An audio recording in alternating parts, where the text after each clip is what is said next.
નમસ્કાર, સ્વાગત છે આપનું બુલેટ બ્રેકિંગમાં। હું છું આપની સાથે ભાવિકા। મહત્વપૂર્ણ સમાચાર સુરતથી। એસબીઆઈ લૂંટ કેસના આરોપી પર જવાબી ફાયરિંગ કરવામાં આવ્યું। ક્રાઇમ બ્રાન્ચ અને વરાછા પોલીસની કાર્યવાહી। બે પૈકી એક આરોપીના પગમાં ગોળી વાગી। શુભમ ઠાકોર ભાગવા જતા પોલીસે ફાયરિંગ કર્યું। આરોપી શુભમ ઠાકોરને સારવાર માટે ખસેડાયો। આરોપીએ હથિયાર બતાવતી વખતે ફાયરિંગનો પ્રયાસ કર્યો, ત્યારે આરોપી શુભમ ઠાકોરે પોલીસ પર અચાનક ફાયરિંગ કર્યું। एसीपी क्राइम केआई मोदीए स्व बचावમાં ફાયરિંગ કર્યું। પોલીસે શુભમ ઠાકોર અને વિકાસસિંહને ઝડપી પાડ્યા છે।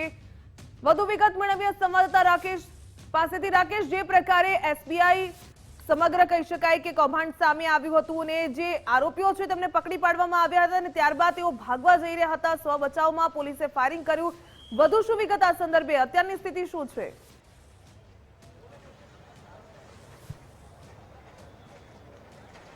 जी 27 एप्रिलના રોજ સુરતના વરાછા લંબે હનુમાન રોડ ઉપર આવેલી એસબીઆઈ બેંકમાં ચકચારી ₹50 લાખની લૂંટની ઘટના બની હતી। ધોળા દિવસે બનેલી આ લૂંટની ઘટનામાં 5 થી 6 જેટલા ઈસમોએ આ સમગ્ર ઘટનાને અંજામ આપ્યો હતો અને જે લૂંટની ઘટનાને અંજામ આપી ફરાર થઈ ગયેલા આરોપીઓની શોધખોળ છે તે યુદ્ધના ધોરણે આરંભી દેવામાં આવી હતી। ત્યારે અયોધ્યા એટલે કે ઉત્તર પ્રદેશના અયોધ્યા અને ગોંડા ખાતેથી 2 આરોપીઓને સુરત ક્રાઇમ બ્રાન્ચ દ્વારા ઝડપી પાડવામાં આવ્યા હતા, જેમાં શુભમસિંહ ઠાકોર અને વિકાસસિંહનો સમાવેશ થાય છે। ત્યારે સુરત લઈ આવેલા બંને આરોપીઓના રિમાન્ડ મેળવી હાલ તપાસ છે તે શરૂ કરવામાં આવી છે, કારણ કે આ સમગ્ર ઘટનાની અંદર અન્ય આરોપીઓ ફરાર છે। ત્યારે આજરોજ સુરત ક્રાઇમ બ્રાન્ચની ટીમ છે તે આ બંને આરોપીઓને લઈ અને કીમ ખાતે આવેલા જે કન્યાસી ગામના ખેતરાળી વિસ્તારમાં પહોંચી હતી। આ વિસ્તારની અંદર જે આરોપીઓ હતા તેમણે જે લૂંટની ઘટનામાં વપરાયેલા જે હથિયારો છે તે ખેતરાળી વિસ્તારમાં આવેલા અવાવરૂ જગ્યાની અંદર સંતાડી રાખ્યા હતા અને તેને લઈને તપાસ માટે પહોંચેલી સુરત ક્રાઇમ બ્રાન્ચની જે ટીમ ઉપર છે તે આરોપી શુભમ ઠાકોરે હુમલાનો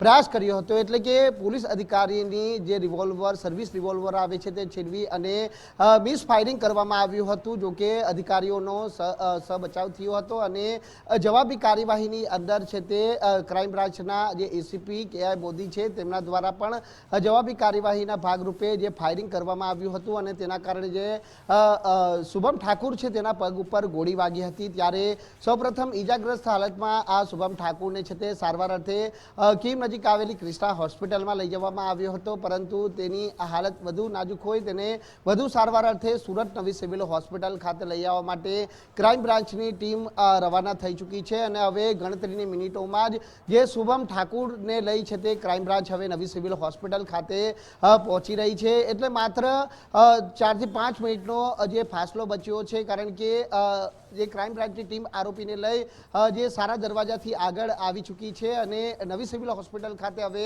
ટૂંક સમયમાં પહોંચવાની છે। પરંતુ આ ચકચારી એસબીઆઈ બેંકમાં બનેલી ₹50 લાખની જે લૂંટની ઘટનામાં હજી પણ જે 5 થી 6 આરોપીઓ પોલીસ પકડથી ફરાર છે। શુભમ ઠાકોરની સાથે જે વિકાસસિંહ છે એને આરોપીઓને આશરો આપ્યો હતો અને આશરો આપવાના જે કેસની અંદર એટલે કે આરોપીઓને મદદરૂપ થવામાં જે ભૂમિકા ભજવી હતી તેમાં વિકાસસિંહની ધરપકડ કરવામાં આવી હતી। એટલે જે મુખ્ય આરોપીઓ છે હજી પણ પોલીસ પકડથી દૂર છે। મુખ્ય આરોપીઓ પૈકીનો માત્ર એક જે શુભમ ઠાકોર છે તે પોલીસના હાથે લાગ્યો છે। એટલે બાકીના જે આરોપીઓ જે લાખોની કેસ લઈ અને ફરાર થઈ ગયા છે તે આરોપીઓની ધરપકડ કરવા માટે હજી પણ જે પોલીસની 7 જેટલી ટીમો હજી કામે લાગી છે। ઉત્તર પ્રદેશ હોય, બિહાર હોય કે અન્ય રાજ્યની અંદર અલગ અલગ આ ટીમો છે તે તપાસ કરી રહી છે, જેમાં 7 જેટલા પીઆઈ સાથેની આ ટીમ છે તે આ લૂંટ કેસની તપાસ કરી રહી છે। ખૂબ જ ચેલેન્જ રૂપ આ કેસ છે તે માનવામાં આવી રહ્યો છે, કારણ કે ધોળા દિવસે જ્યારે સુરતના વરાછા વિસ્તારમાં આ લૂંટની ઘટના બની હતી અને આ લૂંટની ઘટનાને લઈને સમગ્ર વિસ્તારમાં ચકચાર મચી હતી। જો તે મહત્વની બાબત એ પણ બનીને સામે આવી હતી કે એસબીઆઈ બેંકની અંદર સુરક્ષાનો અભાવ હતો। જે કેશ વેન લઈને આવી હતી એ કેશ વેન પર પણ સતત આ લૂંટારુઓની નજર હતી। ત્યારે બેંકની અંદર જે ફૂલ પ્રૂફ પ્લાનિંગ સાથે આરોપીઓએ આ ઘટનાને અંજામ આપ્યો હતો, જેમાં દરેક આરોપીઓ પાસે જે તે સમયે હથિયારો પણ હતા અને હથિયારો સાથે જે પ્રવેશેલા આરોપીઓએ તમામ જે બેંકના અધિકારી કર્મચારીઓને બંધક બનાવી અને બેંકની અંદર રહેલી રોકડા ₹12 લાખની કેશ અને જે કેશ વેનમાં આવેલી બાકીની જે રકમ મળી કુલ 50 લાખની લૂંટની ઘટનાને અંજામ આપી ફરાર થઈ ગયા હતા। આ ઘટનાને અંજામ આપ્યા બાદ આ તમામ આરોપીઓ છે તે કીમ તરફ ભાગ્યા હતા। ખાસ કરીને તમામ આરોપીઓ હિંમતનગર ખાતે ભેગા થવાના હતા, પરંતુ તેમાંના 3 આરોપીઓ છે તે ઉત્તર પ્રદેશના રાયબરેલી ખાતે ભાગી છૂટ્યા હતા, જ્યારે અન્ય આરોપી અલગ અલગ છૂટા છવાયા છે તે અન્ય રાજ્યોની અંદર ભાગી છૂટ્યા હતા। એટલે જે ભાગવા પહેલા જે ગુનામાં વપરાયેલી બાઇકો હતી એ કીમ નજીક જ આવેલા જે કન્યાસી ગામના ખેતરાડીવાડી વિસ્તારની અંદર આરોપીઓ મૂકી અને ભાગ્યા હતા। સાથે જ ગુનામાં વપરાયેલા જે હથિયારો હતા એ હથિયારો પણ આ જ ખેતરાડી જે વિસ્તાર છે, અવાવરૂ જગ્યાએ વિસ્તાર છે અને તે વિસ્તારની અંદર આ હથિયારો પણ છુપાવ્યા હતા। એટલે હથિયારો રિકવર કરવા માટે પણ પોલીસ છે તે આરોપીને સાથે રાખી અને રિકન્સ્ટ્રક્શન માટે આજે લઈ ગઈ હતી અને તે દરમિયાન છે તે આ ઘટના બનવા પામી હતી। ત્યારે હાલ તો જે ઘટનાના રિકન્સ્ટ્રક્શન સમયે જ્યારે આ ઘટના બની ત્યારે અફરાતફરી ભર્યો માહોલ પણ સર્જાયો હતો, કારણ કે એકાએક રિકન્સ્ટ્રક્શન વેળાએ જ્યારે અચાનક ફાયરિંગ કરવું એ આરોપીની ગુનાહિત માનસિકતા કેટલી હદે ગંભીર હશે તેનો જે પુરાવો છે તે અહીં સાબિત કરે છે અને તે જ કારણ છે કે જવાબી કાર્યવાહી છે તે પોલીસે કરવી પડી છે કે જ્યાં ક્રાઇમ બ્રાન્ચે જવાબી કાર્યવાહીની અંદર આરોપીના પગ ઉપર ફાયરિંગ કરવાની ફરજ પડી, પરંતુ હાલ આરોપીને પગના ભાગે ગોળી વાગી છે અને ઇજાગ્રસ્ત હાલતમાં જ્યારે આરોપીને સુરત એટલે કે નવી સિવિલ હોસ્પિટલ ખાતે લઈ આવવા માટે ક્રાઇમ બ્રાન્ચની ટીમ રવાના થઈ ચૂકી છે, ત્યારે એક અલગથી ગુનો પણ છે તે આરોપી વિરુદ્ધ નોંધવામાં આવશે। શુભમ ઠાકુર એ અગાઉ પણ જે ઉત્તર પ્રદેશના જે પોલીસ સ્ટેશનની અંદર જે આર્મ્સ એક્ટ હેઠળ સહિત 2 જેટલા ગંભીર ગુનાની અંદર ઝડપાઈ ચૂક્યો છે।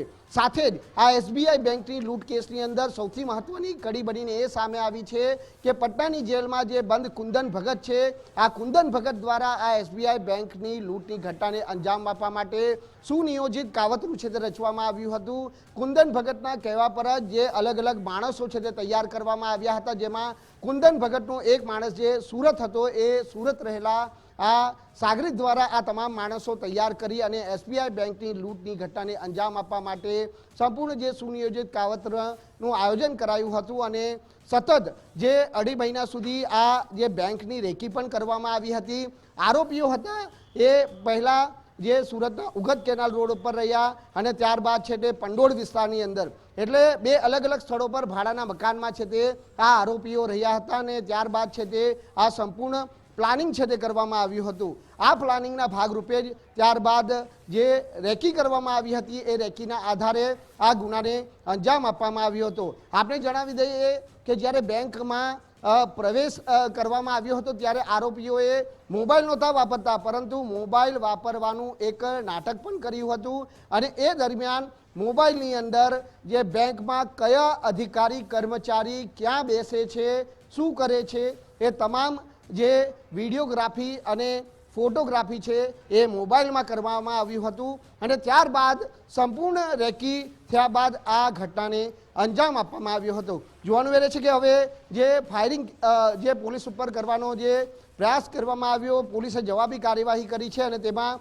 જ્યારે શુભમ ઠાકુર જે 6 પૈકીનો એક મુખ્ય આરોપી ગણવામાં આવે છે તે આરોપીને હવે કેટલા સમયમાં ક્રાઇમ બ્રાન્ચ નવી સિવિલ હોસ્પિટલ ખાતે લાવવામાં આવે છે। જી બિલકુલ રાકેશ, ધન્યવાદ તમામ જાણકારી સાથે જોડાવા બદલ।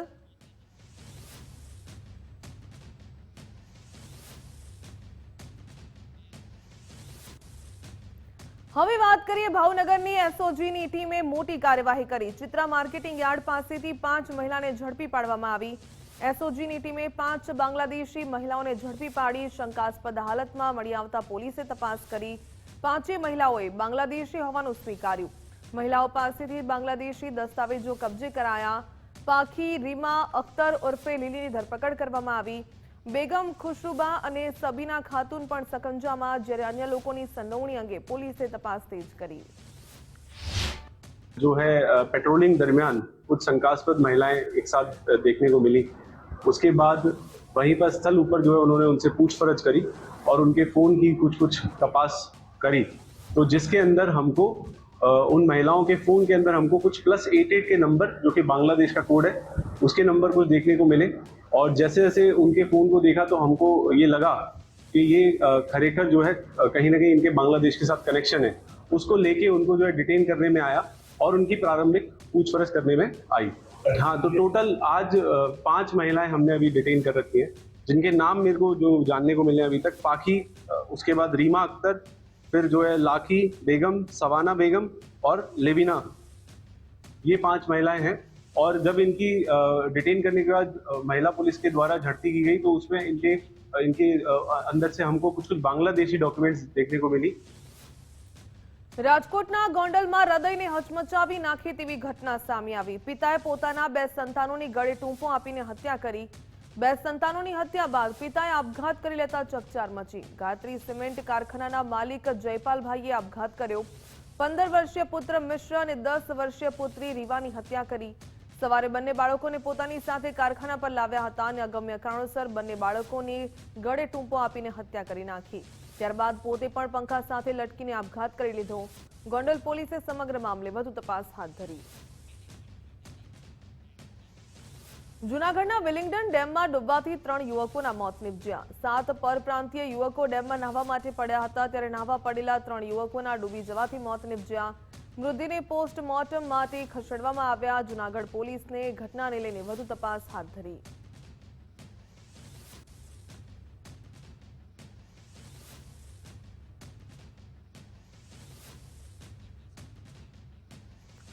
સોમનાથ મંદિરના પુનઃનિર્માણને 75 વર્ષ પૂર્ણ થયા ત્યારે સોમનાથ મુલાકાત પહેલા પીએમ મોદીએ પોસ્ટ કરી। પીએમ મોદીએ સોમનાથ મંદિરને લઈને પત્ર લખ્યો। 11 મેના રોજ સોમનાથ જવાનું સૌભાગ્ય મળશે। આ યાત્રા મંદિર નિર્માણના 75 વર્ષ પૂર્ણ થવાના અવસરે ત્યારે મંદિરની રક્ષા અને પુનઃનિર્માણ માટે સંઘર્ષ કરવો પડ્યો હતો તેવું પોસ્ટ કરવામાં આવી। સોમનાથ મંદિર આપણને આ સંઘર્ષની યાદ અપાવે છે તેવું પણ પોસ્ટમાં ઉલ્લેખ કરવામાં આવ્યો।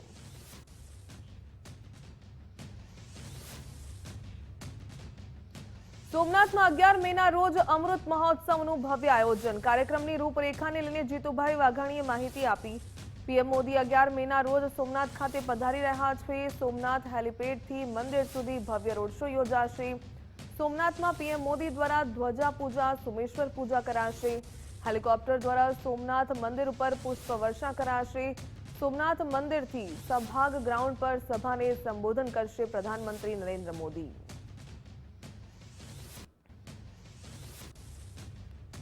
गुजरात की धरती पे मोदी साहब आ रहे हैं, जामनगर पे रुकेंगे, वहाँ स्वागत होगा।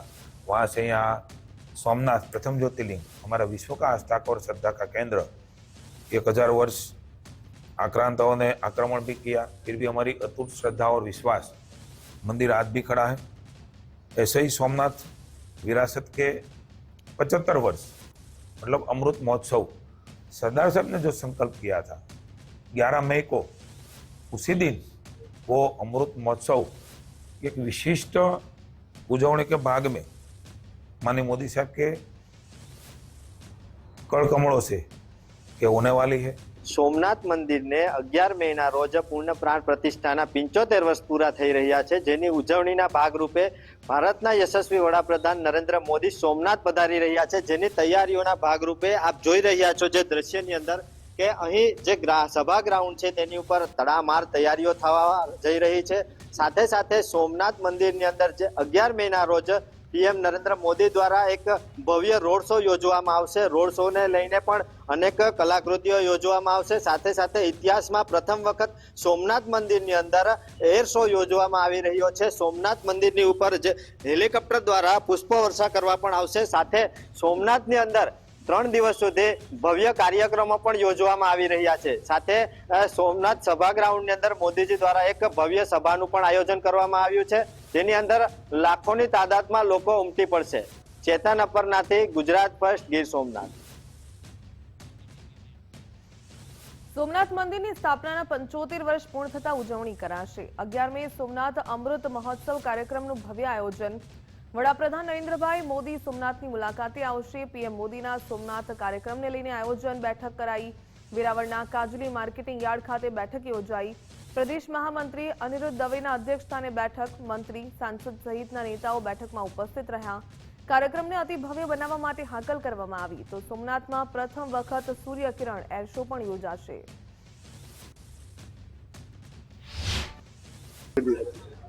દેશના યશસ્વી અને તપસ્વી પ્રધાનમંત્રી ગંગોત્રીથી ગંગાસાગર સુધી ભારતીય જનતા પાર્ટીના ભગવા ધ્વજને લહેરાવી અને પ્રથમ વખત જ્યારે ગુજરાત પધારી રહ્યા છે ને એમાં ખાસ કરીને ભગવાન સોમનાથ દાદાના ચરણે શીશ ઝુકાવવા જ્યારે પધારી રહ્યા છે ત્યારે એ પ્રધાનમંત્રી શ્રીના અભિવાદન માટેના તૈયારીઓની બેઠક થઈ રહી છે. માનનીય પ્રધાનમંત્રી શ્રી આગલે દિવસે રાત્રે જામનગર મુકામે પહોંચી જશે. ત્યાં રાત્રિ નિવાસ છે.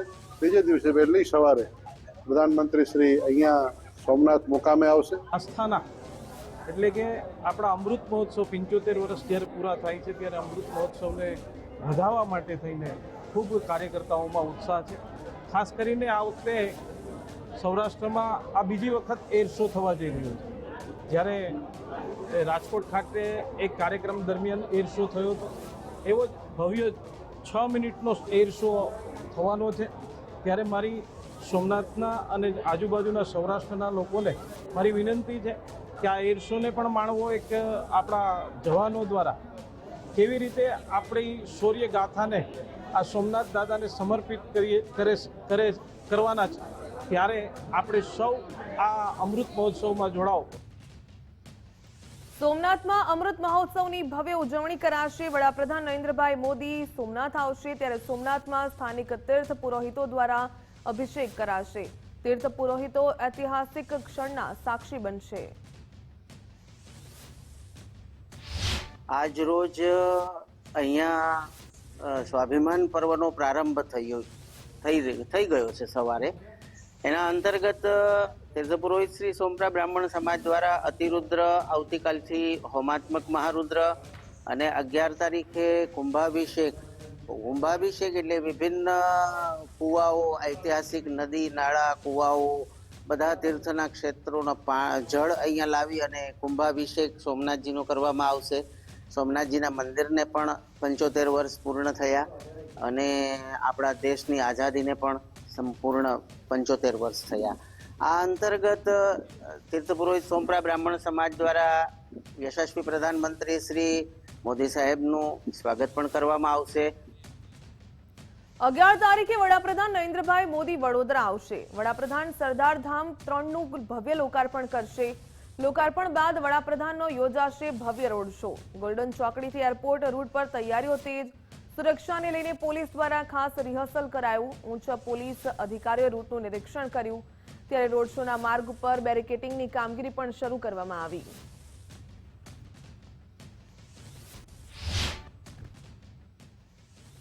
આગામી 11 તારીખે વડાપ્રધાન નરેન્દ્ર મોદી વડોદરાની મુલાકાતે આવવાના છે. ત્યારે તેને લઈને હવે તંત્ર દ્વારા તડામાર તૈયારીઓ છે તે કરવામાં આવી છે ને અત્યારે આજે રિહર્સલ છે તે પણ કરવામાં આવ્યું છે. આપ જોઈ શકો છો તે રીતે તમામ જે ગાડીઓનો કાફલો છે કે જે એરપોર્ટ ખાતે પહોંચ્યો છે અને આ જે આખો રૂટ છે તેને પણ જે સાફ સફાઈ પણ કરવામાં આવી રહી છે, સાથે સાથે રોડને કોર્ડન પણ કરવામાં આવી રહ્યું છે. કારણ કે અહીંયાથી ગોલ્ડન ચોકડી સુધી જે નરેન્દ્ર મોદી છે તેઓ રોડ શોમાં જોડાશે અને આખા આ જે રોડ શો પર મોટી સંખ્યામાં જે લોકો છે તે પણ તેમનું અભિવાદન કરશે. તેને જ લઈને હવે તૈયારીઓ છે તે શરૂ કરી દેવામાં આવી છે. અત્યારે સીધા દ્રશ્યોમાં જોઈ શકો છો કે તમામ આ જે ગાડીઓનો જે કાફલો છે તેના દ્વારા રિહર્સલ છે તે કરવામાં આવી રહ્યું છે. એટલે બિલકુલથી કોઈ પણ ચૂક ન રહી જાય તેની પણ હાલ તંત્ર દ્વારા તકેદારી છે તે રાખવામાં આવી રહી છે. પોલીસ પણ આ દિવસે મોટી સંખ્યામાં હાજર રહેશે. એટલે બિલકુલથી હવે ગણતરીના દિવસો જ બાકી છે ત્યારે વડાપ્રધાનના આગમનને લઈને વડોદરા શહેર છે તેને સજ્જ બનાવવામાં આવ્યું છે અને સાથે સાથે રિહર્સલની કામગીરી પણ શરૂ કરી છે. કેમેરામેન ડીકે સોલંકી સાથે અલ્પેશ સુતાર, ગુજરાત ફર્સ્ટ, વડોદરા. ગોદાવીમાં શ્રી શ્રી રવિશંકર વિદ્યા મંદિરનું ભૂમિપૂજન કરવામાં આવશે. મુખ્યમંત્રી ભૂપેન્દ્રભાઈ પટેલના હસ્તે ભૂમિપૂજન કરાયું. શાળામાં સીબીએસઈ બોર્ડ આધારિત નવો અભ્યાસક્રમ ભણાવાશે. વિદ્યાર્થીઓ માટે અત્યાધુનિક સ્પોર્ટ્સ એકેડેમીની સુવિધા મળશે.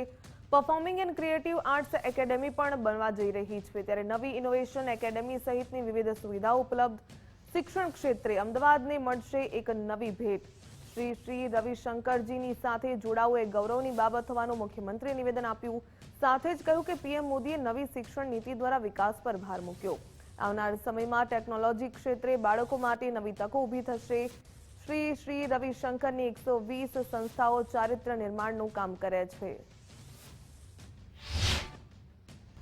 વડાપ્રધાન શ્રી મોદી સાહેબની લીડરશીપમાં સાણંદ વિસ્તાર આજે વર્લ્ડ મેપ પર ચમક્યો છે. સાણંદ સેમિકન્ડક્ટર હબ તરીકે દેશના સિલિકોન વેલી બનવાની દિશામાં ઝડપથી આગળ વધી રહ્યું છે. આવનાર દિવસોમાં પણ અહીં આપણા બાળકો માટે ટેકનોલોજીના ક્ષેત્રે નવી ઉજ્જવળ તકો ઊભી થવાની છે.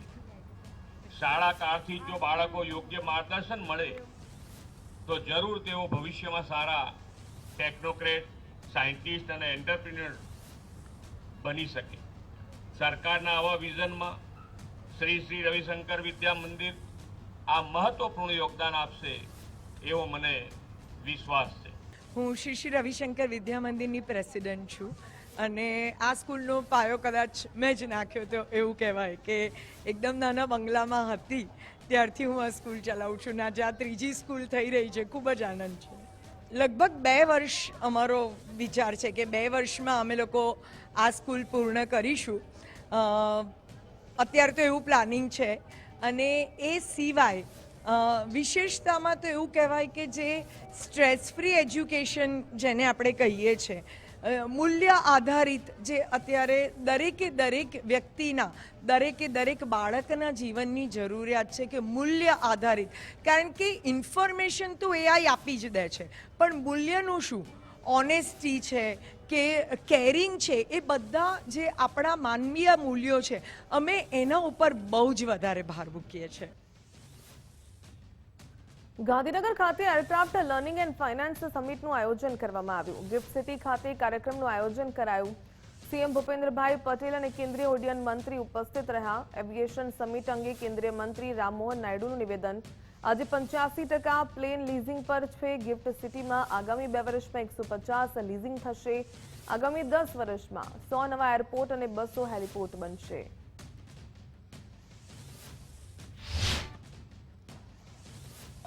हमारे एयरपोर्ट्स की संख्या डबल हो गई, एयरक्राफ्ट्स की संख्या डबल हुई और जो यात्रियों की संख्या है वो भी डबल हुई और अच्छा फाउंडेशन हमारे देश में आज देखने को मिल रहा है.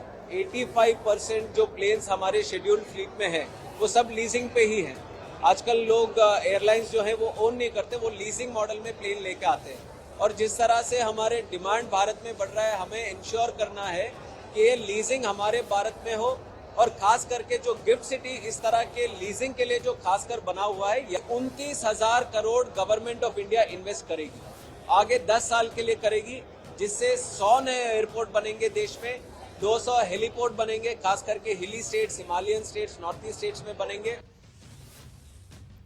અમદાવાદ પ્લેન ક્રેશ મામલે મોટા સમાચાર. કેન્દ્રીય એવિએશન મંત્રીએ પ્લેન ક્રેશ રિપોર્ટ અંગે માહિતી આપી.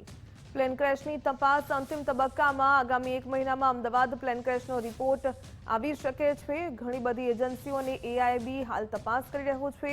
કેન્દ્ર સરકારથી પણ તમામ સહાય અત્યાર સુધી પૂરી પાડવામાં આવી છે તેવું નિવેદન રામમોહન નાયડુએ આપ્યું. 1 साल पूरा होने वाला है और वो इन्वेस्टिगेशन अभी बहुत ही सक्षम से चालू है और उसका जो प्रोसीजर जो फॉलो करना है, एक चीज हमें समझना पड़ेगा, जब भी ये इन्वेस्टिगेशन होता है और खास करके इंटरनेशनल वाला फ्लाइट था, इंटरनेशनल सिटीजन्स भी थे, मतलब दूसरे कंट्री के सिटीजन्स भी थे, इसको कोई भी क्वेश्चन कर सकता है. जो रिपोर्ट आता है it will be up for scrutiny.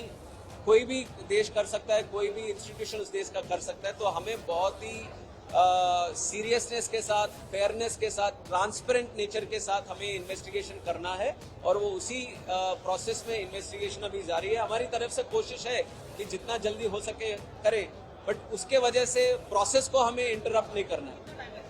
तो अभी लास्ट में ही है प्रोसेस, जो इन्फॉर्मेशन हमें मिला है, बट वो इंडिपेंडेंटली एआईबी वो इन्वेस्टिगेशन कर रहा है. तो उनको जो रिसोर्सेज चाहिए वो सब हमने दिया हुआ है और हम मोस्टली 1 महीने तो लगेगा. ગુજરાતના રાજ્યપાલ આચાર્ય દેવવ્રતજીની સાદગીપૂર્ણ જીવનશૈલીની વધુ એક ઝલક જોવા મળી હતી. રાજ્યપાલે પ્રોટોકોલ બાજુ પર મૂકીને ગાંધીનગરથી અમદાવાદ સુધી મેટ્રો ટ્રેનમાં સામાન્ય મુસાફરની જેમ સફર કરી હતી.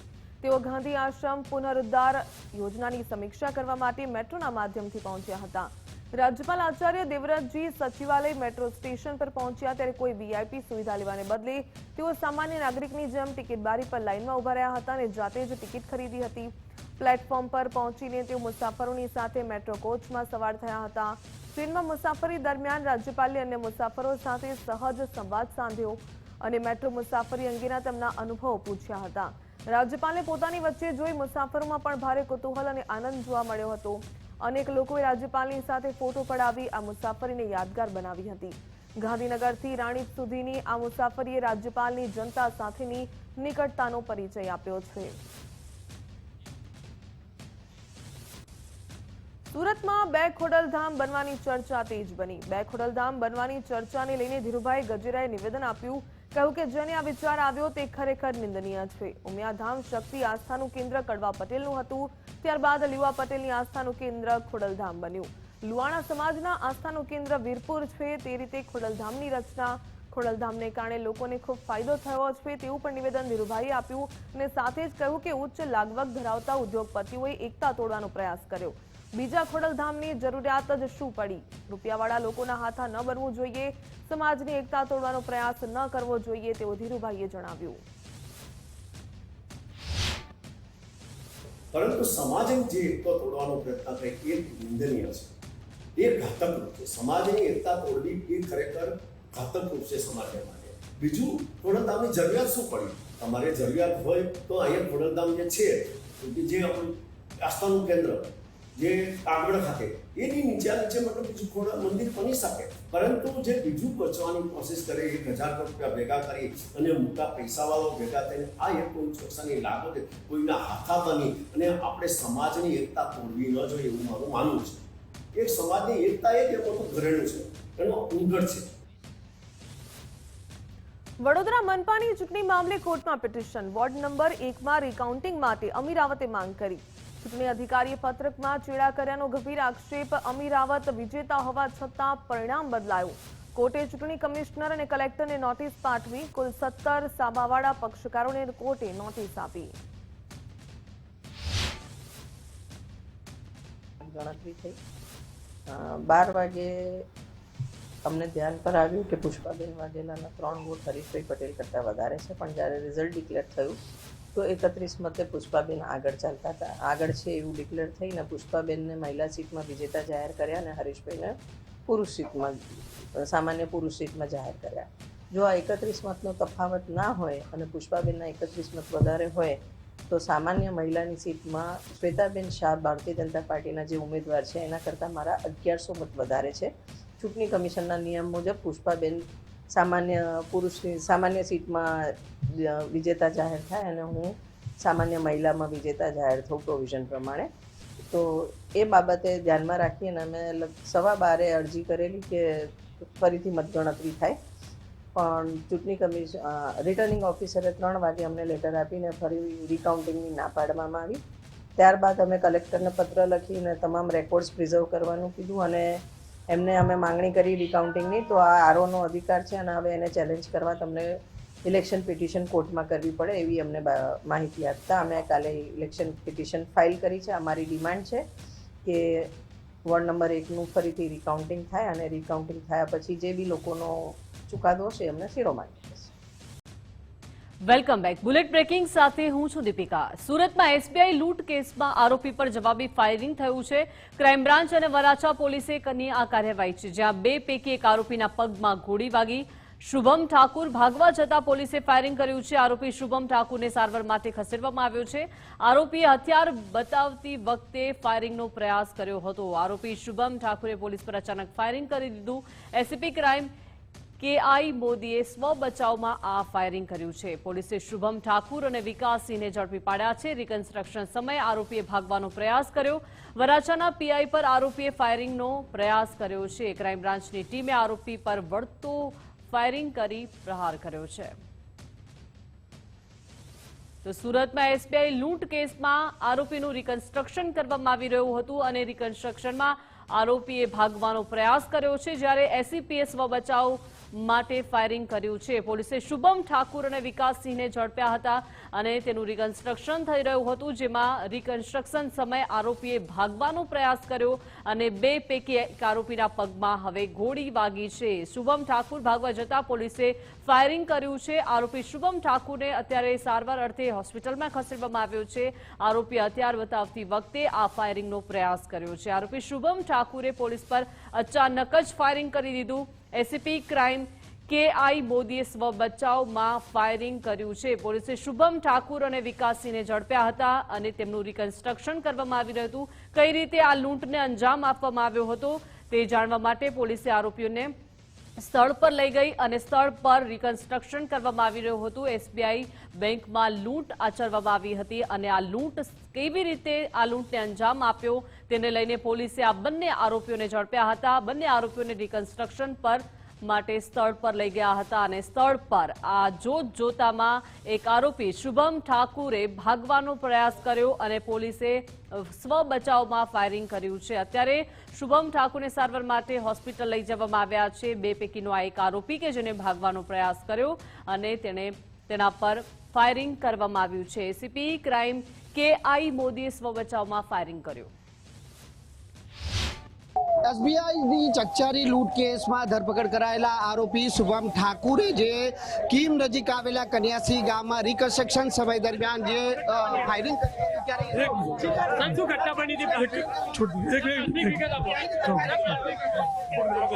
કહી શકાય છે કે આરોપી શુભમ ઠાકુરને લઈ ક્રાઇમ બ્રાન્ચની ટીમ છે તે સુરત નવી સિવિલ હોસ્પિટલ ખાતે હાલ આવી પહોંચી છે.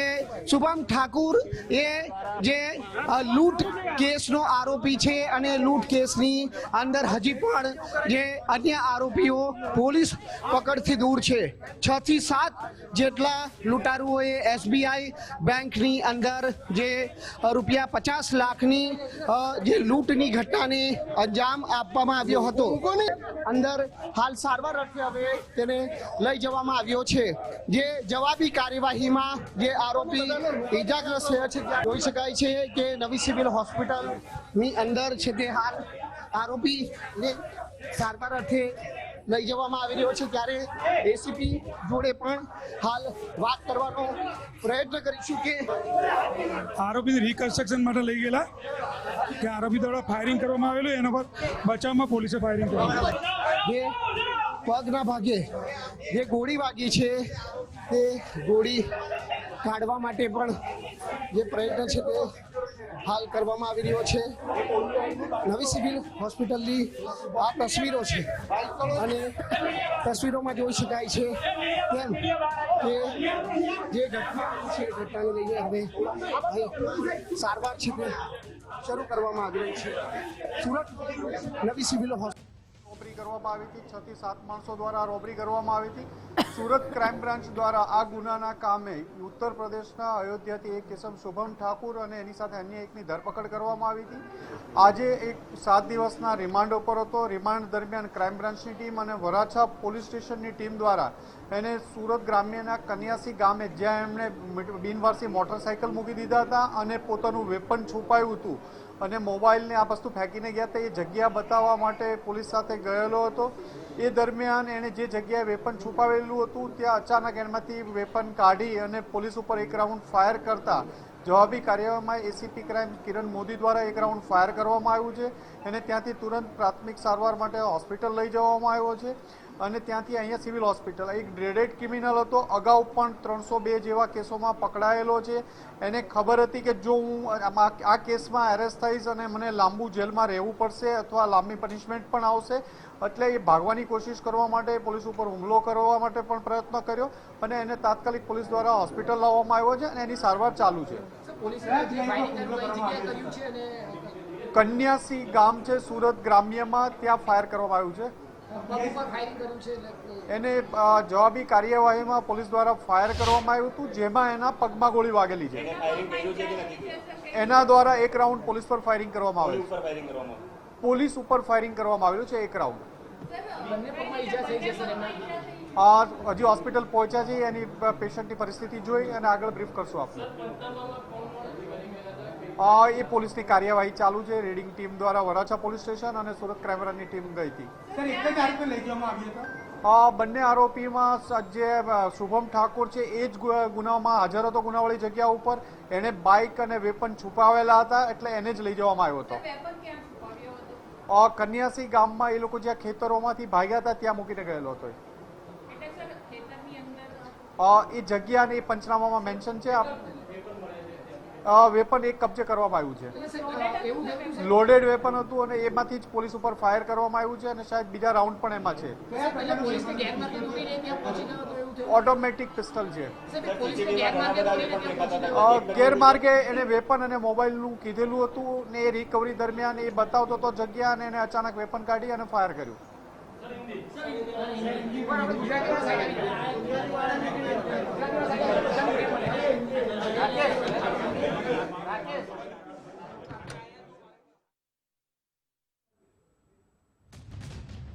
તો આરોપીએ જ્યારે લૂંટને અંજામ આપ્યો તે પહેલા જ એક સ્થળ પર તમામ વેપન્સ રાખ્યા હતા અને આ હથિયારો બતાવવા માટે આરોપીઓને પોલીસ લઈ જઈ રહ્યા હતા। તે દરમિયાન એક આરોપીએ આ હથિયારમાંથી એક હથિયાર કાઢી પોલીસ પર ફાયરિંગ કર્યું અને જવાબી ફાયરિંગમાં પોલીસે શુભમ ઠાકુર પર પગમાં ગોળી વાગી છે, જ્યાં ફાયરિંગ કરવામાં આવ્યું છે। ક્રાઇમ બ્રાન્ચ અને વરાછા પોલીસની આ સંયુક્ત કાર્યવાહી આરોપીએ પોલીસ પર ફાયરિંગ કરતા પોલીસે જવાબ આપ્યો છે, જેમાં શુભમ ઠાકુરને પગમાં ગોળી વાગી છે। અત્યારે તેને હોસ્પિટલમાં ખસેડવામાં આવ્યો છે સારવાર અર્થે, પરંતુ 50 લાખની લૂંટ આચરવામાં આવી હતી સ્ટેટ બેંક ઓફ ઇન્ડિયામાં અને આ લૂંટારાઓમાં હજી 6 થી 7 શખ્સો ફરાર છે, જ્યારે 2 લોકોને ઝડપી પાડ્યા છે। બંને લોકોને સ્થળ પર રિકન્સ્ટ્રક્શન કરવામાં આવી રહ્યું હતું, તે દરમિયાન આ ફાયરિંગ થયું છે। બોટાદના ગઢડા તાલુકા પંચાયતના સદસ્ય પર હુમલો થયો છે। આમ આદમી પાર્ટીના પ્રવીણ મકવાણા પર જીવલેણ હુમલો કરવામાં આવ્યો છે। અજાણ્યા શખ્સોએ લાકડી અને પાઇપ વડે હુમલો કર્યો છે। ગંભીર ઈજા પહોંચતા સારવાર માટે ખસેડવામાં આવ્યા છે। ચૂંટણીની દાજ રાખી હુમલો કરાયો હોવાની માહિતી છે। સગપર તાલુકા પંચાયતની બેઠકના સદસ્ય છે પ્રવીણ મકવાણા। પોલીસે ઘટના સ્થળે પહોંચી તપાસ હાથ ધરી। તો આ તરફ ભાવનગરમાં એક વેપારી પર જીવલેણ હુમલો થયો છે। કારખાનામાં મશીનની ચોરી કરનાર સામે અરજી આપતા હુમલો કરવામાં આવ્યો છે। ભૂરાભાઈ રાઠોડ નામના આધેડ પર હુમલો કરાયો। 3 શખ્સોએ ધોકા અને પાઇપ વડે હુમલો કર્યો છે। માથાના ભાગે ગંભીર ઈજા પહોંચતા હોસ્પિટલ ખસેડવામાં આવ્યા। મશીનની ચોરી બાબતે પોલીસમાં અરજી આપી હતી। પોલીસે આરોપી સામે કોઈ કાર્યવાહી ન કરી હોવાનો પણ આક્ષેપ છે। અરજીની અદાવત રાખી હુમલો કરવામાં આવ્યો। મારી 3 પકડીને છે, પોલીસ ખાતું કોઈ ધ્યાન દેતું નથી। કાલે મેં કીધું બોડી કે કીધું ચોર પકડાઈ ગયો છે, માની ગયો છે, તો કીધું તમે ચોરને પકડો ને આવે બરોબર ને। આજે સાહેબ એવું થયું કે હું એને કીધું કે જે મારા બાપાનું મિસિંગ છે તારે ચોરવું હોય તો ચોરી લેજે બરોબર। તો એને તો અલ્પેશે ખોટું નામ આપ્યું આ જીવન એનું, તો એ જીવન ઉભરાઈ મારી ઉપર ઘા કરવા ગયા। એમ કે અલ્પેશે એમ કીધું કે તમારું નામ આપે છે એમ, પણ મેં કોઈથી કોઈને જીવન કે કોઈને બતાવતો નથી એમ। ભરૂચના અંકલેશ્વર જીઆઈડીસીમાં ગંભીર દુર્ઘટના સર્જાઈ છે। કેડિલા ફાર્માસ્યુટિકલ કંપનીમાં દુર્ઘટના બની છે। 2 કામદારો દાઝી જતા સારવાર માટે હોસ્પિટલ ખસેડવામાં આવ્યા। એકની હાલત અતિ ગંભીર હોવાનું અત્યારે સૂત્રો તરફથી માહિતી મળી રહી છે। એક કામદારને વડોદરા ખાનગી હોસ્પિટલમાં રિફર કરાયો છે। અમદાવાદમાં ઘરકામ માટે આવીને ચોરી કરતી 2 મહિલાઓ ઝડપાઈ છે। વેજલપુરમાં સાફ સફાઈ કરતી વખતે મકાનમાં ચોરી કરી હતી। પરવીના બાનુ શેખ અને કેશરબાનુ પઠાણ નામની મહિલાની ધરપકડ કરવામાં આવી છે। પોલીસે મહિલાઓની ધરપકડ કરી 2.52 લાખનો મુદ્દામાલ કબજે કર્યો છે। 2 ડાયમંડની વીંટી, કડી, ઝુમર સહિતનો મુદ્દામાલ રિકવર કરાયો છે। નાણાકીય જરૂર હોવાથી ચોરી કરતી હોવાની આ મહિલાઓએ કબૂલાત કરી છે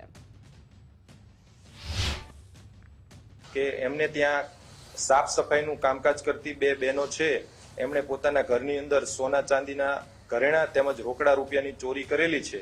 જે બાબતની ગઈ કાલ તારીખ 7ના રોજ ફરિયાદ દાખલ થયેલી અને અમારી ટીમ દ્વારા આ બંને બહેનો જે છે આરોપી એમની ધરપકડ કરવામાં આવી છે। કુલ 2,53,500નો મુદ્દામાલ કબજે કરવામાં આવ્યો છે, જેમાં રોકડા 55,000 તેમજ સોનાની અને વીટીઓ અને રિંગ આ બંને કબજે કરવામાં આવી છે। અમદાવાદ શહેર પોલીસ કમિશનરની મોટી કાર્યવાહી। ઓનલાઈન ફરિયાદના આધારે 2 કોન્સ્ટેબલ સસ્પેન્ડ કરાયા। હેડ કોન્સ્ટેબલ સુરેન્દ્રસિંહ, રામસિંહ, રાજુભાઈ, કાળુભાઈને સસ્પેન્ડ કરવામાં આવ્યા છે। 15 એપ્રિલે સોશિયલ મીડિયા પર કમિશનરને ફરિયાદ કરાઈ હતી। એક્સપ્રેસ હાઈવે પર વાહન ચાલકોને હેરાનગતિનો આક્ષેપ કર્યો હતો। આઈ ડિવિઝન ટ્રાફિક પોલીસના કર્મચારીઓ સામે આક્ષેપ કર્યો હતો।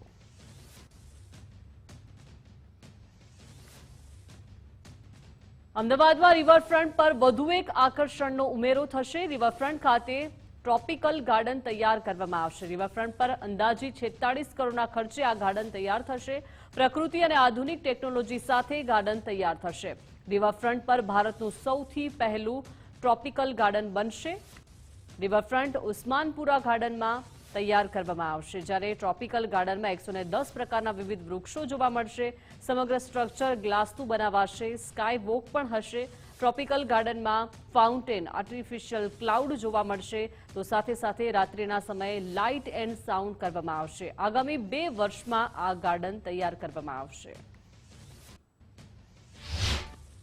રિવરફ્રન્ટ ઉપર પશ્ચિમ બાજુમાં જે ઉસ્માનપુરા રિવરફ્રન્ટ ગાર્ડન આવેલો છે તેની અંદર ટ્રોપિકલ ગાર્ડન કરી ટ્રોપિકલ ફોરેસ્ટ કરીને એક ગાર્ડન બનાવેલું છે. જે સિંગાપુરના ગાર્ડન 2 છે એના બેઝ ઉપર છે. આખું કાચનું ગ્લાસનું હશે. એનું ટોટલ 110 ટાઈપના જે ટ્રોપિકલ ટાઈપની સ્પીસીસ પ્લાન્ટ્સની છે એ અંદર મૂકવામાં આવશે અને એક આર્ટિફિશિયલ ક્લાઉડ જેવી સિસ્ટમ એમાં બનાવીને પછી અંદર રાખવામાં આવશે. એ 2500 સ્ક્વેર મીટર એરિયાની અંદર ટોટલ છે અને એનો પૂર્ણ થતાં 2 વર્ષ જેવું ટાઈમ લાગશે. એટલે 46 કરોડ જેવો એનો ખર્ચો છે. નર્મદા જિલ્લામાં જિલ્લા પંચાયત અને તાલુકા પંચાયતમાં ભાજપની હાર બાદ મનોમંથન કરવામાં આવ્યું. ભાજપ સંગઠન અને સાંસદ ધારાસભ્યોએ બેઠક બોલાવી. રાજપીપળા એપીએમસી ખાતે બેઠક બોલાવાઈ. હારના મનોમંથનમાં જિલ્લા ભાજપ પ્રમુખની જ બાદબાકી કરવામાં આવી. હાર પાછળ સાંસદ મનસુખ વસાવાએ અપ્રચાર ગણાવ્યો છે. હાર પાછળ સંગઠનનો વાંક હોય તેના કારણો સામે આવે. નર્મદા ભાજપમાં વહીવટ કરતા લોકોનો પણ વાંક હોવાનું સાંસદે નિવેદન આપ્યું છે. સાથે જ કહ્યું છે કે જેમણે અપપ્રચાર કર્યો અમે કાઉન્ટર ન કરી શક્યા. ધારાસભ્ય ડોક્ટર દર્શનાબેન દેશમુખે પણ હારનો સ્વીકાર કર્યો. અમારી કોઈ ખામી રહી ગઈ હશે તો પૂર્ણ કરીશું તેવું દર્શનાબેને જણાવ્યું. જે 3 તાલુકા પંચાયત અને રાજપીપળા શહેર, એમ રાજપીપળા શહેરમાં જે 8000 મતની જે વાત કરેલી છે એ 8000 મત જે લઈ ગયા છે એ આપના લોકોને જે ઉમેદવારો હતા એમને મળ્યા છે. તો ક્યાંક ને ક્યાંક અમારી કોઈક નાની મોટી કંઈક ખામી રહી હશે કે એમણે ઉમેદવારોને કેમ પસંદ ના કર્યા. સરકારની અનેક વિકાસના કામો છે અને સરકારના અનેક જે વિકાસના કામોની સાથે સાથે જ્યારે સરકારી યોજનાઓ પણ આટલી બધી ખૂબ જ સારી રીતે દરેક લોકોને મળી રહી હોય ત્યારે જે નાના મોટા જે પ્રશ્નો ઉપસ્થિત થાય છે એ પ્રશ્નોને અમે સોલ્વ કરવાના પ્રયત્ન કરીશું. લોકશાહી છે, પ્રજાને કદાચ કોઈકનો કોઈ અમારી ક્ષતિ જણાઈ હોય, કોઈ ખામી જણાઈ હોય, કોઈ ગુણ જણાઈ હોય અમારા વહીવટમાં, તો એને ધ્યાનમાં રાખીને ગઈકાલે અમે બધા પાર્ટીના સંગઠનના બધા લોકો, જૂના લોકોએ બધા એક મિટિંગ રાખી છે અને બધાનો અભિપ્રાય પૂછો. એમાં સંગઠનનો વાંક હોય એ પણ કેટલાક કારણો આવ્યા છે, ક્યાંક વહીવટકર્તાઓનો પણ ક્યાંક વાંક હોય, એ બધી ચર્ચાઓ થઈ છે. નિખાલસપણે ચર્ચા થઈ છે અને આવનારા દિવસોમાં ભલે અહીંયા નર્મદા જિલ્લામાં આમ આદમી પાર્ટીની જિલ્લા પંચાયત બની છે પણ રાજ્ય સરકાર અને ભારત સરકારની યોજના અમે લોકો સુધી પહોંચે એના માટે અમે કાળજી રાખી. રાજકોટમાં કોંગ્રેસે હાર બાદ મનોમંથન શરૂ કર્યું છે. અમિત ચાવડા અને જેની ઠુમર રાજકોટ પહોંચ્યા, જ્યાં શહેર અને જિલ્લાના હોદ્દેદારો સાથે બેઠક કરવામાં આવી. સૌરાષ્ટ્ર ઝોનના નેતાઓ સાથે પણ ખાસ મિટિંગ કરવામાં આવી. હારના કારણો અને રણનીતિ અંગે આ બેઠકમાં ચર્ચા કરવામાં આવી છે. આગામી સમયના આયોજન માટે કોંગ્રેસ સજ્જ બની છે.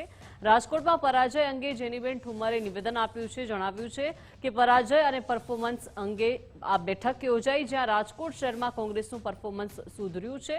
ગત વખતે 4 સામે 7 બેઠક મળી. આપ પાર્ટીના કારણે નુકસાન થયું હોવાનો સ્વીકાર કર્યો.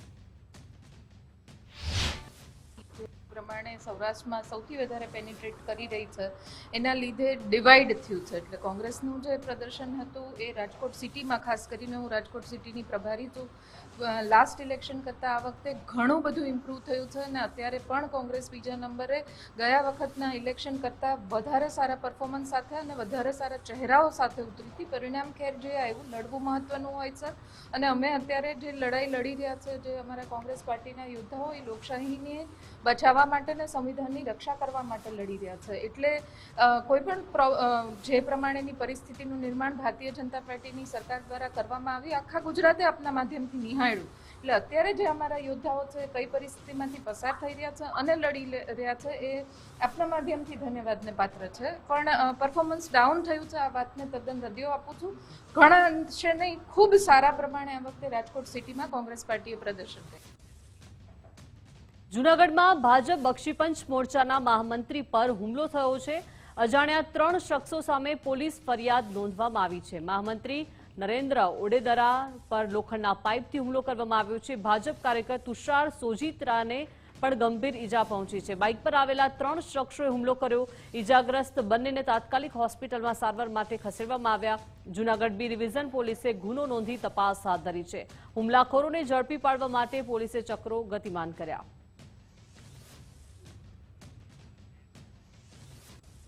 ડાકોરમાં રણછોડરાયજીને ભોગ ચડાવવો હવે મોંઘો પડશે. મનોરથમાં ટેમ્પલ કમિટીએ ભાવમાં ધરખમ વધારો કર્યો છે. મંદિરમાં રાજભોગ માટે હવે 7,500 રૂપિયા ચૂકવવા પડશે. મંદિરમાં ધજા ચડાવવાના 2,500 રૂપિયા કરાયા છે. 8 ફૂટની લાંબી ધજા ચડાવવાનો દર 5,000 રૂપિયા નક્કી કરાયો છે. 52 ગજની ધજા ચડાવવાનો ચાર્જ 11,000 રૂપિયા રહેશે. મનોરથ માટે 12,000 થી 56,000 સુધીનો ચાર્જ નક્કી કરવામાં આવ્યો છે. 11 મેથી આ નવો ભાવ વધારો લાગુ થશે. ભાવ વધારાને મંદિરના મેનેજરે યોગ્ય ગણાવ્યો છે. જણાવ્યું છે કે 15 વર્ષ બાદ લાગાના ભાવમાં આ વધારો થયો છે. લાગામાં ભાવ વધારા સામે ભક્તોને સુવિધા મળી રહી છે. આ અમે લાગા લગભગ 15 વર્ષ થયા ત્યાર પછી આ લાગા વધ્યા છે. જે સમય સંજોગોને ધ્યાને રાખીને કરવામાં આવેલા છે. તેની અંદર વૈષ્ણવની સુવિધા જળવાય, તેમની લાગણી દુભાય નહીં એ રીતે આ વ્યવસ્થા કરવામાં આવેલી છે. જેના કારણે વૈષ્ણવોને પણ આનંદ અનુભવાય એ પૂરતા છે. અને વૈષ્ણવો જે લાગણી અને શ્રદ્ધાથી આવતા હોય છે એ તો કરાવતા જ હોય છે મનોરથ, અને એમને કોઈ પણ પ્રકારનો વાંધો હોતો નથી. પહેલા 600 રૂપિયાનું કંઈ ભાવમાં હતું ધજાનો, હવે ડાયરેક્ટ 11,000 ને 12,000, અને જે રાજભોગ આવે છે એના પણ ભાવ વધારો થઈ ગયેલો છે. બિચારા કોઈ ગરીબ વ્યક્તિ હોય એ લોકોને કઈ રીતે પોસાય? તો અમારે આ જે ટેમ્પલ વાળા છે, ટ્રસ્ટી છે, એ લોકોને અમારે એ જ કહેવું છે કે બસ જે પહેલાનો ભાવ વધારો હતો બસ એટલું જ રાખે અને વધારો ન કરે, જેથી કંઈ ગરીબ લોકો હોય એમાં પણ એ લોકો બિચારા લાભ લઈ શકે. આમાં એવું છે કે પહેલાં જે ભાવ હતા એ વૈષ્ણવોને પરવડતા હતા. બીજું કે અમને જે બ્રાહ્મણો, અમારા જે યજમાનો હોય એ યજમાનો આવા બધા મનોરથ કર્યા પાછળ થોડી ઘણી અમને દક્ષિણા આપતા, જેથી કરીને અમારું ગુજરાન ચાલે. કેમ કે મંદિર અમને પગાર પૈસો આપતું નથી, એટલા માટે અમારું પણ ગુજરાન, અમારા પણ ભગવાન રણછોડજી અને વૈષ્ણવ જ છે. એટલા માટે એવું કહેવાનું કે અત્યારે જે લાગા થયા છે એ લાગાની ટોટલ એમાઉન્ટ કરીએ ને ત્યારે અમારી દક્ષિણા સાથે બધું આવી જતું હતું અંદર. અત્યારે ખાલી લાગો જ એટલો થઈ ગયો તો પછી એ ધજાના જે બાધાઓને બધું રાખેલું હોય એ લોકો કેવી રીતે એમની બાધાઓ પૂરી કરી શકશે? કાં તો પછી ધજાનો લાગો ઓછો કરવો પડે. ટ્રસ્ટ કમિટીએ જે હાલની અંદર જે 510 રૂપિયા જે લાગો હતો એની જગ્યાએ સીધો 2510 રૂપિયા લાગો કરી દેવામાં આવ્યો છે, જેથી કરીને ઘણા વૈષ્ણવોને આની અંદર તકલીફ પડે એવી છે. અને જે ઠાકોરજીને જે આસ્થા છે તે વૈષ્ણવની દુભાઈ છે, અને એનાથી ભગવાનની જે ભક્તિ કરવાનો માર્ગ હતો તે ભગવાનને એક સાધારણ વ્યક્તિ એ ડાકોર મંદિરે આવીને 600 રૂપિયાની ધજા લઈને ઠાકોરજીને અર્પણ કરતા હતા, બ્રાહ્મણને યથાશક્તિ દક્ષિણા આપીને. એ અત્યારે વૈષ્ણવની જે લાગણી બધાની દુભાઈ છે. આવતીકાલથી ઉત્તર ગુજરાતમાં હીટવેવની આગાહી વ્યક્ત કરવામાં આવી છે. 7 દિવસ સુધી ગરમીનું જોર વધવાની શક્યતા છે. આગામી દિવસોમાં તાપમાનમાં 2 ડિગ્રીનો વધારો થશે. સૌરાષ્ટ્ર અને કચ્છમાં હીટવેવની આગાહી કરાઈ છે, ત્યારે દાહોદ અને તાપીમાં થંડરસ્ટોર્મ એક્ટિવિટીની શક્યતા છે. મહત્વનું છે કે નર્મદા અને ડાંગમાં પણ માવઠાની આગાહી છે. પશ્ચિમના પવનો ફૂંકાતા વાતાવરણમાં પલટો આવશે. अपना गुजरात रीजन है जो ये बाउंड्री लगती हुई है मध्य प्रदेश और महाराष्ट्र से, वहाँ के कुछ डिस्ट्रिक्ट में छिटपुट बारिश होने की संभावना है, हल्की से मध्यम बारिश मेघ गर्जन के साथ. इसके साथ अगर टेम्परेचर की बात करें, मैक्सिमम टेम्परेचर तो एप्रिशिएबल राइज आया है 24 घंटे में, और जो सर्वाधिक maximum temperature 43.5 degree Celsius Surendranagar में दर्ज किया गया है. आगामी अगर देखते हैं तो अगले 4 दिन तक हम उम्मीद कर सकते हैं कि उत्तरोत्तर 2 से 3 डिग्री सेल्सियस की वृद्धि है मैक्सिमम टेम्परेचर में, और उसके बाद कोई विशेष बदलाव नहीं होगा. इस टेम्परेचर के ज़्यादा होने की वजह से हम हीट वेव एक्सपेक्ट कर रहे हैं सौराष्ट्र कच्छ में डे 1 से डे 7, और गुजरात रीजन में डे 2 से डे 7. जो हीट वेव का आज से जो एक्सपेक्ट कर रहे हैं वो कच्छ में है, और कल से राजकोट, सुरेंद्रनगर इत्यादि है. फिर जो आपका जो पाटन और वहाँ तक भी एक्सटेंड होगी, बानसकाठा पाटन. अहमदाबाद में day 4, day 5, day 6 Ahmedabad Gandhinagar में एक्सपेक्ट कर सकते हैं. इसी तरह से सूरत और बड़ौदा की अगर बात करें तो 3 और 4 में वहाँ भी आइसोलेटेड हीट वेव की संभावना है। અમદાવાદના વાંઠવાડીમાં કેનાલના કામમાં ભ્રષ્ટાચાર થયો છે। 2 કરોડના ખર્ચે બનેલી કેનાલમાં નબળી કામગીરી જોવા મળી। સિદ્ધનાથ કન્સ્ટ્રક્શન એજન્સી સામે ગંભીર સવાલો ઉઠ્યા છે। ધારાસભ્ય અર્જુનસિંહ ચૌહાણે મુખ્યમંત્રીને સીધી જ રજૂઆત કરી છે। રજૂઆત બાદ ગાંધીનગરની ટીમ તાત્કાલિક સ્થળ પર પહોંચી। અધિકારીઓ હથોડી વડે કેનાલના કામની ચકાસણી કરી। તપાસ દરમિયાન ગુણવત્તામાં ક્ષતિઓ સામે આવી। ગાંધીનગરની ટીમની હાજરીમાં આખી કેનાલ તોડી નખાઈ। કરોડોના ખર્ચે આ કેનાલ બની અને ત્યાં મોટો ભ્રષ્ટાચાર ખુલ્યો છે। ધારાસભ્યની રજૂઆત બાદ તંત્રમાં ભારે ફફડાટ મચ્યો। આ 14 માનવનું જે વાટવાડી રામદેવપુરાનું હોય તે કામ ઉકેલે એનું જે કામકાજ કરવામાં આવ્યું છે રફ થઈ ગયેલું એના અધિકારીઓને એમએલએને રજૂઆત કરેલી અને આ રજૂઆત કરવાથી આ કેનાલનું કામકાજ બરોબર ન ચાલવાથી અધિકારીઓને ગાંધીનગરથી મોરબી નડિયાદથી આવીને આપણે રજૂઆત કરી આવીને જોઈ ગયા અને ફરી રિપેરિંગ ફરી સરકારે ફરી આ નવીનીકરણ કરી નવું કામકાજ શરૂ કરવામાં આવેલું છે અને રફ તોડીને નવું કરવામાં આવેલું છે। આ કેનાલ હતી તોડી નાખવાનું ચાલુ કરી છે સાહેબ। અમે રજૂઆત કરવા પછી એમએલએ અને અધિકારીઓને રજૂઆત કોન્ટ્રાક્ટરને બધા રજૂઆત કર્યા પછી આ કેનાલનું આ નવું નવીનીકરણ કરવામાં આવેલું। અમદાવાદ તાલુકાના વોઠવાડી ગામમાં કરોડો રૂપિયાના ખર્ચે બની રહેલી કેનાલ પર આખરે દાદાનું બુલડોઝર ફર્યું હતું। ખાસ કરીને વાત કરીએ તો દ્રશ્યોમાં તમને બતાવું તે વાત કરવામાં આવે તો સ્થાનિક સ્વરાજ્યની ચૂંટણીને લઈને સ્થાનિક ધારાસભ્ય અર્જુનસિંહ ચૌહાણ પોતાના મત વિસ્તારમાં પ્રચાર અર્થે નીકળ્યા હતા। તે સમયે સ્થાનિક ખેડૂતોએ તેમને રજૂઆત કરી હતી કે વાઠવાડી રામદેવપુરા વિસ્તારમાં જે બની રહેલી કેનાલનું સ્ટ્રક્ચર હલકી ગુણવત્તાનું વાપરી બનાવવામાં આવી રહી હતી। ત્યારબાદ ધારાસભ્યએ સિંચાઈ વિભાગના કર્મચારી અને અધિકારીઓને સાથે રાખીને હથોડી મારી કેનાલનું કામ ચેક કર્યું હતું। ચેક કર્યા બાદ ધારાસભ્ય અર્જુનસિંહ ચૌહાણે મુખ્યમંત્રીને રજૂઆત કરી હતી। મુખ્યમંત્રીને રજૂઆત કરતા જ ગઈકાલે અને આજે ગાંધીનગરથી સિંચાઈ વિભાગના અધિકારીઓ દોડ્યા હતા અને ત્યારબાદ મુખ્યમંત્રીની સૂચનાથી આજે સમગ્ર કેનાલ છે કેનાલ પર દાદાનું બુલડોઝર ફરી વળ્યું હતું અને ખાસ કરીને વાત કરીએ તો જે આખી કેનાલ હતી કેનાલને તોડી નાખીને નવેસરથી બનાવવામાં આવશે તેવું લાગી રહ્યું છે। કિશન રાઠોડ સાથે ગુજરાત ફર્સ્ટ વાઠવાડી અમદાવાદ। તો આ સાથે બુલેટિનમાં અત્યારે બસ આટલું જ। રજા આપશો। નમસ્કાર।